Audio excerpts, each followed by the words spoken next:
In and around Dark Sunset Manor, incredible things are happening.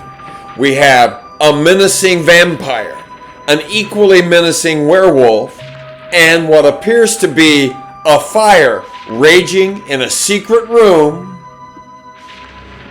And as the back wall of a mysterious closet breaks away, yes, a fire begins to blaze.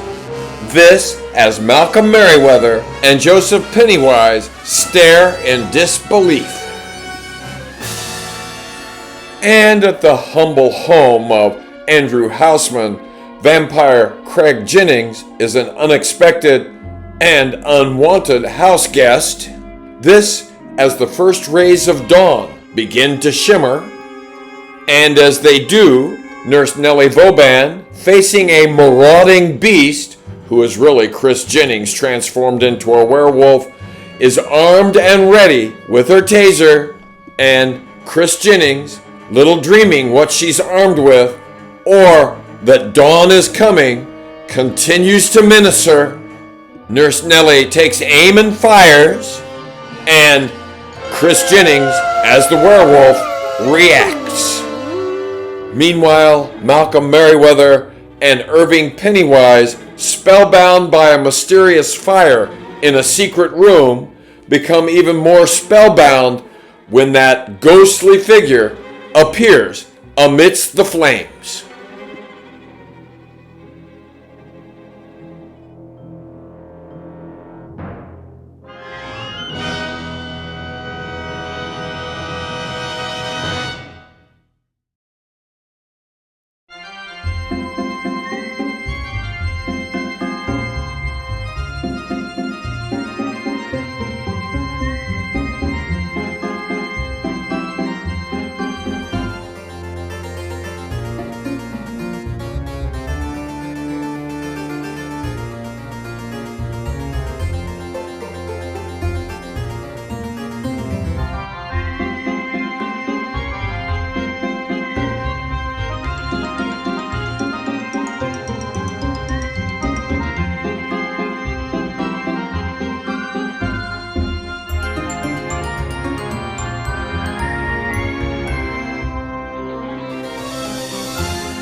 So, the figure who appeared to Malcolm Merriweather earlier has reappeared in the midst of flames, or so it would seem.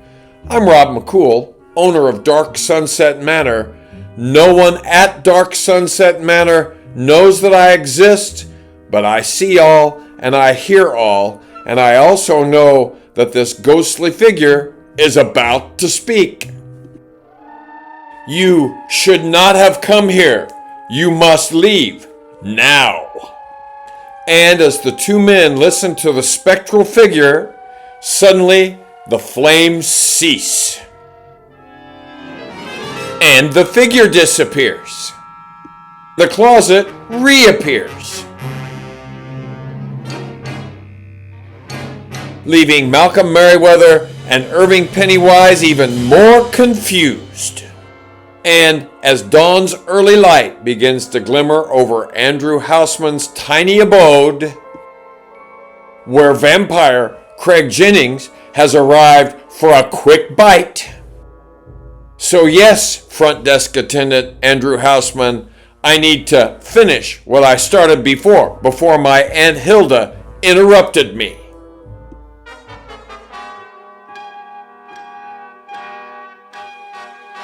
And something else is about to interrupt Craig Jennings. The coming of dawn.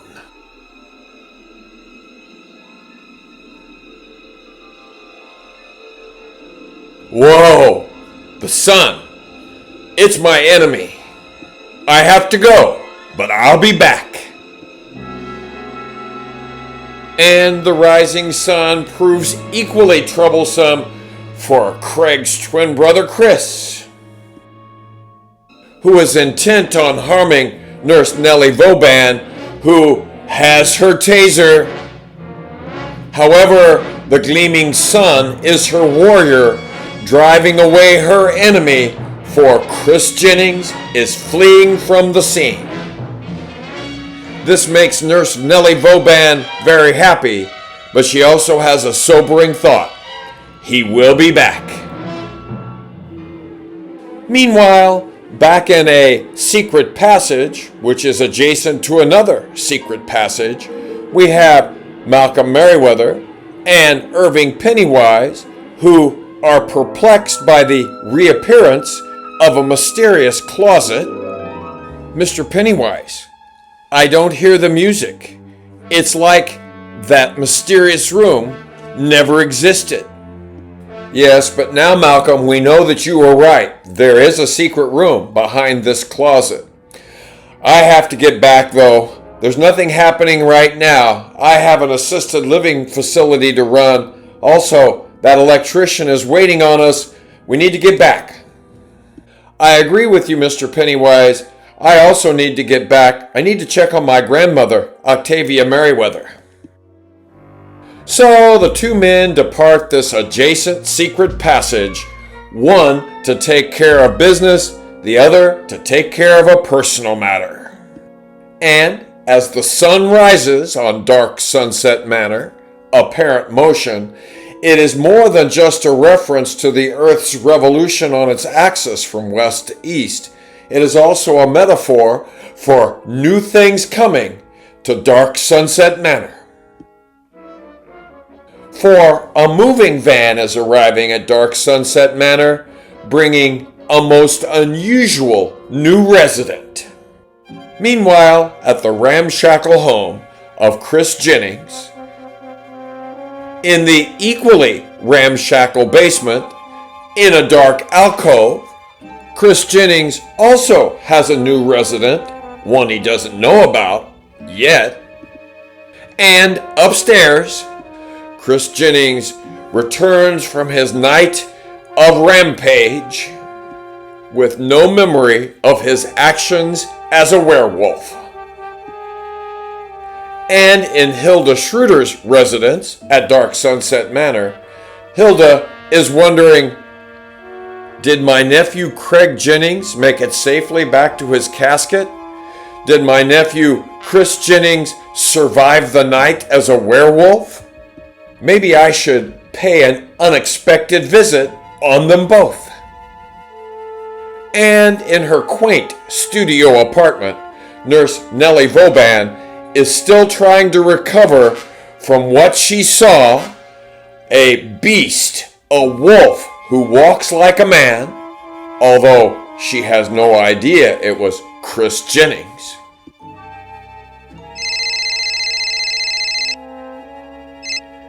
Yes, her phone has rung, and the call is from Chris Jennings? Oh, Chris, are you okay? Nurse Nellie Vauban, it's not Chris, it's Cindy Sue. I'm making this call on his cell phone, and I have you on speakerphone. Why are you calling me on Chris's phone? As I left his house last night, I found it on the road, right by where your car was parked. So why not just give him back his cell phone? Why are you calling me? Last night, after he told us to leave, I didn't. I went back inside his house and I watched through the window, and you'll never believe what I saw. And Malcolm Merriweather and Irving Pennywise emerge from that adjacent secret passageway and are met by the electrician who's been waiting patiently. Hey guys, what took so long? I've been waiting to tell you something that happened. While you were gone, a strange man materialized right here in this secret passageway. Then he disappeared. What did this man look like? His head was bandaged and he had blood on his face. He looked like he'd been in some kind of an accident. That sounds like the man that we saw in that room where there was a fire. Room? Fire? What are you talking about? Never mind. Malcolm and I have things we need to attend to. Did you get the fuse box fixed? Yes, sir, Mr. Pennywise. The fuse box is fixed. I will send you a bill. Excellent. Malcolm needs to check in on his grandmother, and I have a new resident to welcome. And with that, the three men headed out of the secret passageway. And once they have departed, little do they know, the ghostly figure reappears in that secret passageway, and his gestures are ominous.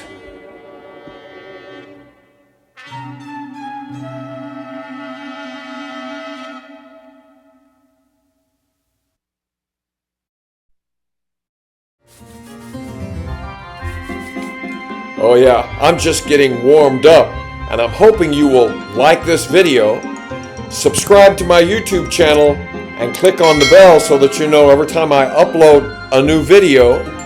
And now I'm all fired up about getting back to the dark side of Rob McCool.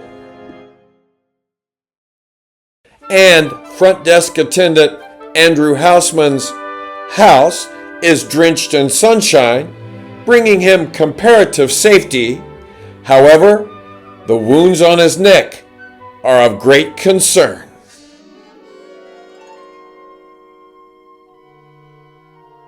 It also occurs to Andrew Houseman that Craig Jennings is very vulnerable during the day.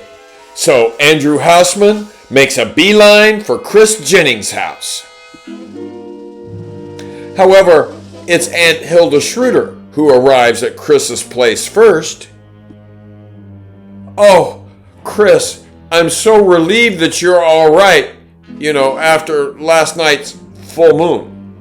Oh, Aunt Hilda, I'm fine. Is that the only reason why you came over here? No, I also came over to check on your brother, Craig. Craig is here? Where? In your basement. In that alcove. I thought he had moved his casket earlier. However, I discovered that he only moved it there 2 nights ago. So, Craig's casket, his coffin, is in my basement and it's daylight. This is the perfect opportunity. And with that, Chris Jennings spins around and heads toward his basement with a very specific mission in mind. And in the apartment of Nurse Nellie Vauban. So, Cindy Sue, what did you see Chris doing in his yard? Well, Nurse Nellie, you won't believe this, but I watched Chris turn into a wolf.